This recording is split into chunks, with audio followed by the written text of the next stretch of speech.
Sir ये अपने देश का प्रधानमंत्री रहा नहीं जाता तड़प ही ऐसी। यही नहीं, अभी और सुनिए। आता तुम्ही विचाराल नेमका कशा करता हा 23वा दिवस आहे.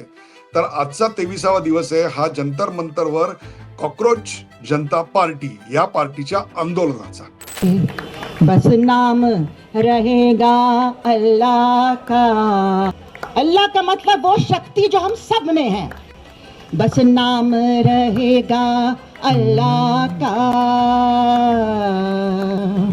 जो गायब भी है हाजिर. अहो म्हणजे तिथे जी लोक जमतायत कशा करता आंदोलन करतोय या कशाची गंध वार्ता नाहीये. सोनम वांगचुक याचे समर्थक म्हणतायत हमको टेटहुड चाहिए. कशा करता तर लडाख करता म्हणून आम्ही इकडे आहोत.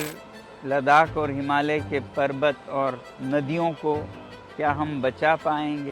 आणि अभिजित दिपके यांच्या बरोबरची लोक म्हणतायत उससे हमारा कोई लेना देना नहीं. आम्हाला धर्मेंद्र प्रधान यांचा राजीनामा आहे. त्यांनी काही साध्य होणार नाही. धर्मेंद्र प्रधान ने मार दिया. धर्मेंद्र प्रधान ने मार दिया. अरे गला घोट दिया धर्मेंद्र प्रधान ने. आणि तिसरी जी एक हौशे नवशे गवशे तिकडे आलेले आहेत की तिकडे खायला मिळतंय छान वगैरे असं एक आसरा मिळतोय मस्त. जब आँख खुली तो नजर आए आदिल भाई मीठे में लाए थे कुछ चीज.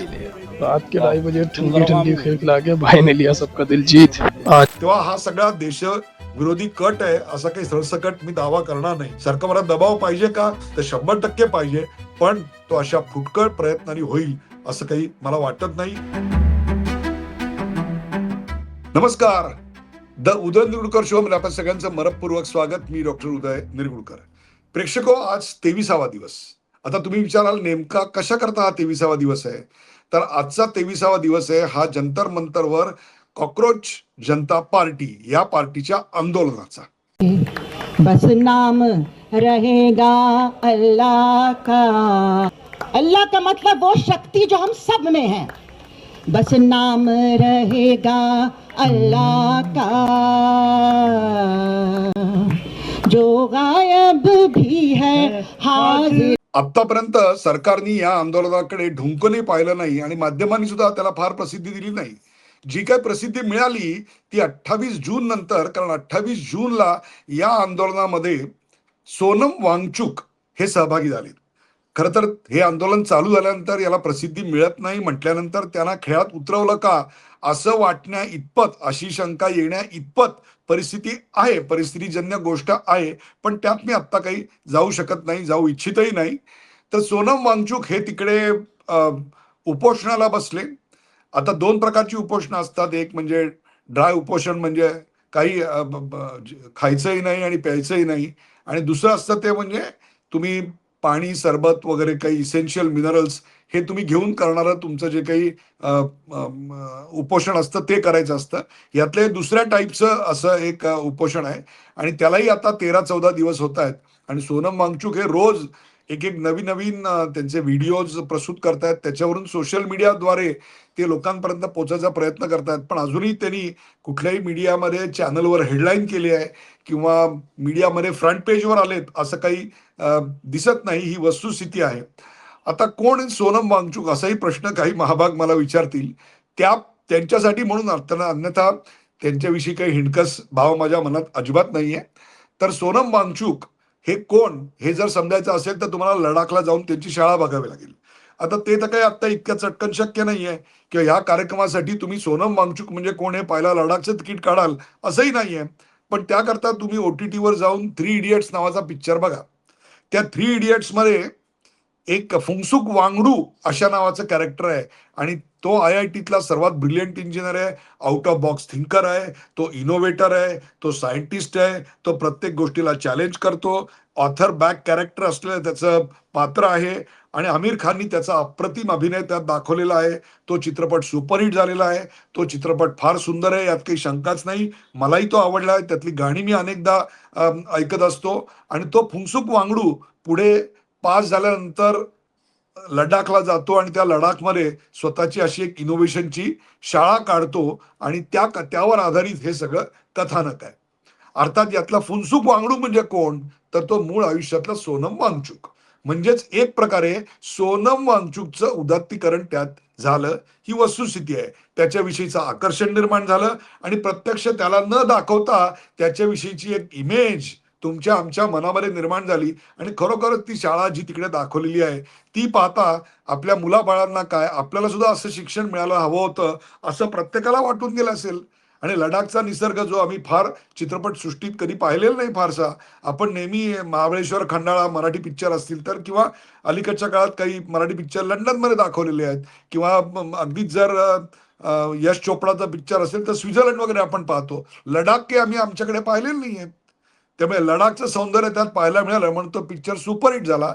तर त्यातला जो नायक आहे तो नायक म्हणजे फुंगसुक वांगडू उर्फ सोनम वांगचुक. आता हे सोनम वांगचुक दिसतात चित्रपटात तसे काही सरळ साधं त्यांचा सगळा प्रवास नाहीये. आपल्याकडे जम्मू काश्मीर लडाख या सगळ्याचं त्रिभाजन करण्यात आलं आणि लडाखला सेपरेट स्टेटहुड मिळावं आणि त्याच्या पर्यावरणाचं रक्षण व्हायला पाहिजे याच्याकरता ते सातत्यानं शांततापूर्ण आंदोलनं करत राहिले. आणि ही ती मोडच ऑपरेंडी आहे, शांततापूर्ण आंदोलनं करायची आणि नंतर सरकारने जर त्याकडे लक्ष दिलं नाही तर मग हळूहळू तिथल्या तरुणांना एकत्र करायचं, त्यांची माथी सरकार विरुद्ध भडकवायची, त्यांना या प्रश्नाची दुसरी बाजू काय आहे याची गंधवार्ताही लागू द्यायची नाही. आणि मग हेतू एक आणि करायचं दुसरं याचं प्रत्यंतर पहिल्यांदा कुठे आलं असेल तर ते लडाखमध्ये आलं. आणि लडाखमध्ये त्या संतप्त झालेल्या तरुणांनी सोनम वांगचुक उर्फ फुंसुक वांगडू या विधायक अशा प्रकारचं सायन्स आणि एज्युकेशनचा संगम असणाऱ्या माणसांनी काय केलं असेल तर भारतीय जनता पक्षाच्या कार्यालयावर हल्ले चढवले आणि तिथे 4 लोकांचा मृत्यू झाला. अनेक ठिकाणी उद्ध्वस्त करण्यात आल्या, जाळपोळ करण्यात आली. त्याविषयी मी आत्ता काही जात नाही, तो लोकांचा अँगर होता अशा प्रकारची गोष्ट सांगितली गेली. पण त्याची जी मोडस ऑपरेंडी होती ती मोडस ऑपरेंडी कशी होती तर ती आपल्याला बांगलादेशमध्ये पाहायला मिळाली, ती आपल्या श्रीलंकेत पाहायला मिळाली आणि ती आपल्याला नेपाळमध्ये पाहायला मिळाली. म्हणजे हेतू एक असतो, तरुणांची माथी भडकवली जातात आणि तरुण मग हल्ला करतात आणि गोष्टी तिसऱ्याच घडतात.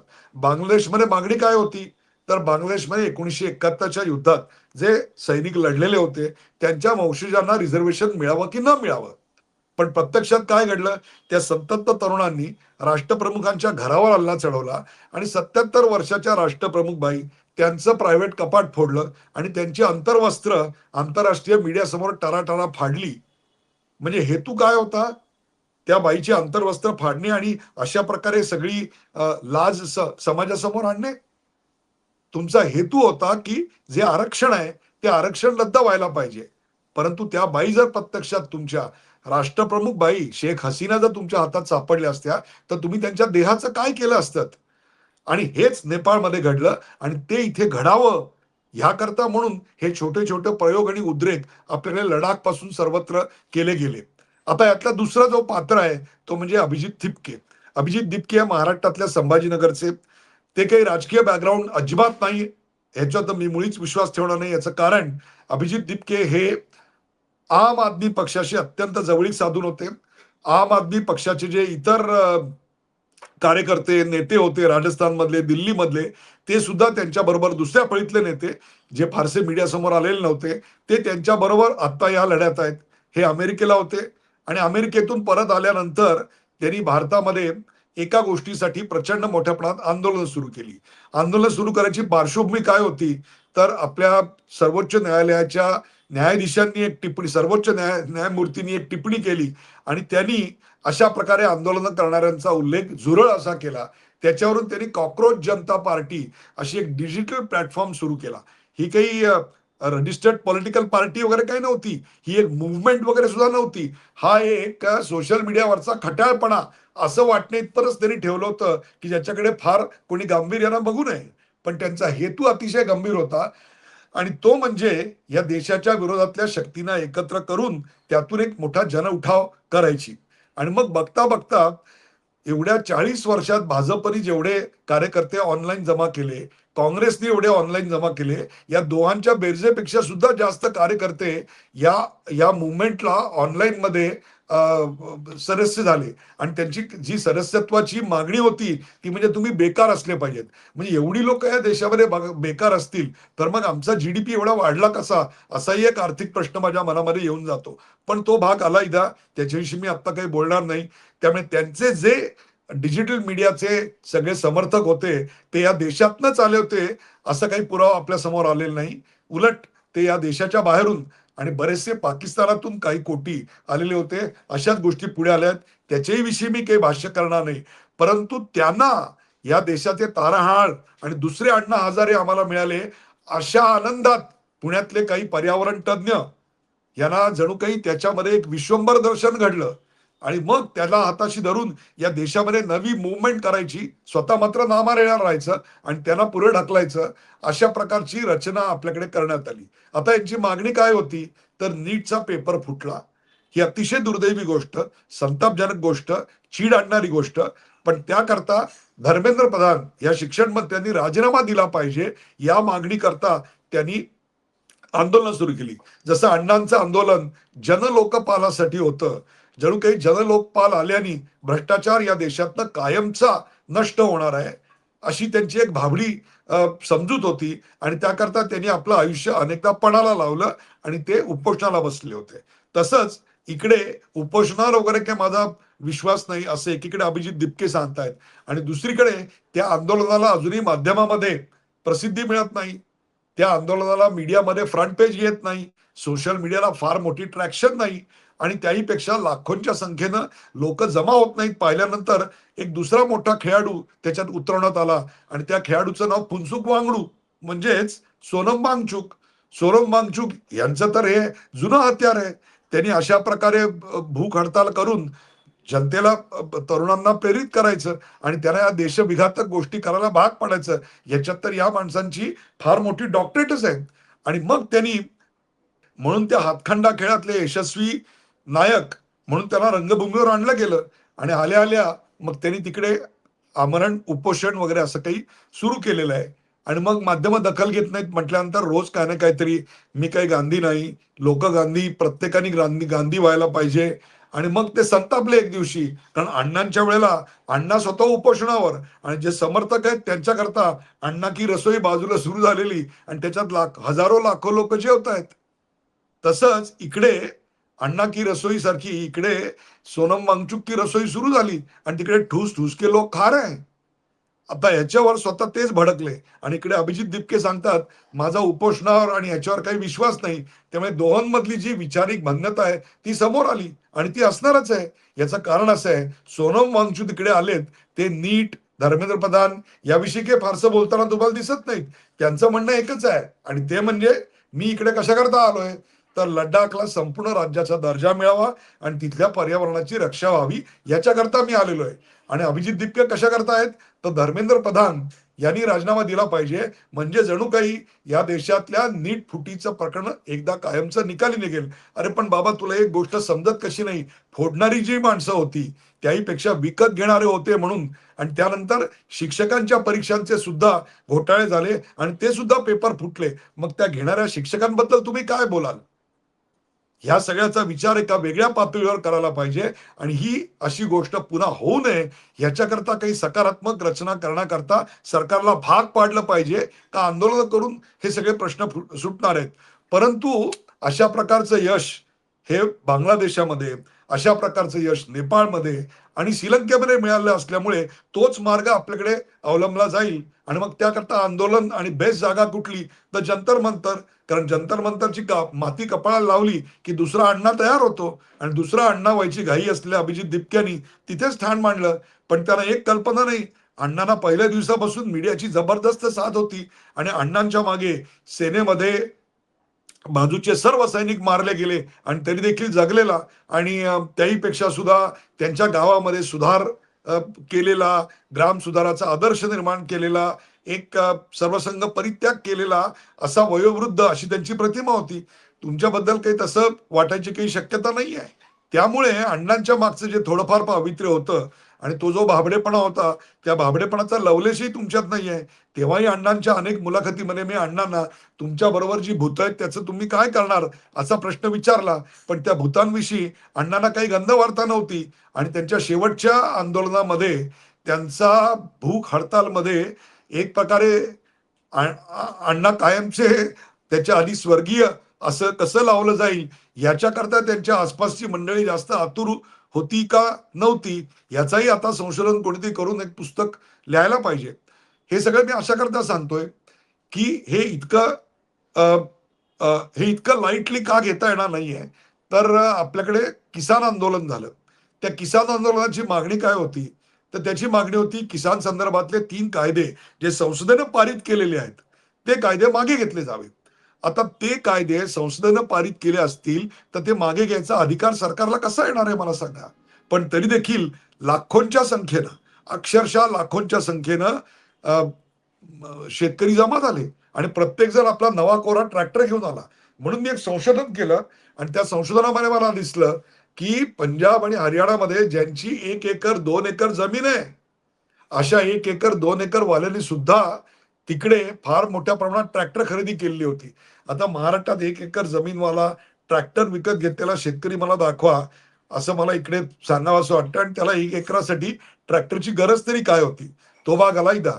त्या आंदोलनाची परिणती काय झाली, 26 जानेवारीला जिथे तिरंग्याला वंदन करण्यात आलं आणि 140 कोटी भारतीयांच्या वतीनं ते वंदन पंतप्रधानांनी केलं, तिकडे भारताचा तिरंगा उखडून टाकण्यात आला आणि तिकडे खालिस्तानचा झेंडा लावून खालिस्तान जिंदाबादच्या घोषणा करण्यात आल्या. म्हणजे हेतू काय आहे तो स्पष्ट झाला. हे मी तुम्हाला अशा करता सांगतोय की हेतू वेगळा असतो आणि आणि बाहेरचा दिखावा मात्र वेगळा असतो. जसा तो नेपाळमध्ये होता, जसा बांगलादेशमध्ये होता, जसा लडाखच्या आंदोलनात होता.